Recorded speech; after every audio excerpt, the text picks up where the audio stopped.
আসসালামু আলাইকুম। আমাদের এই মেশিনটার সমস্যা হলো এটা যখন সোজা সেলাই করা হয় তখন সেলাই ঠিক থাকে, যখন ব্যাক স্টিচ দেওয়া হয় পিছন দিকে তখন সেলাই অনেক ছোট ছোট স্টিচ হয়, পিছন দিকে যাইতে চায় না, অনেক ছোট ছোট স্টিচ হয়। এটাই আমরা পিছনের ব্যাক কভারটা খুলে এখানে একটা টাল পিন আছে যেটা অ্যাডজাস্ট করে দিব। এই যে এই টাল পিনটা নাট দুটো লুজ দিয়ে নিতে হবে আগে। নাট দুটো লুজ দেওয়ার পরে আমরা টাল পিনটা উপর নিচ করে দুইটা স্টিচ সমান করতে পারবো।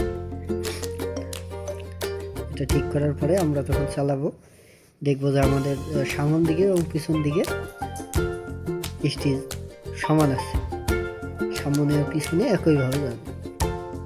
এইভাবেই আপনারা এটা ঠিক করে নিতে পারবেন এখান থেকে।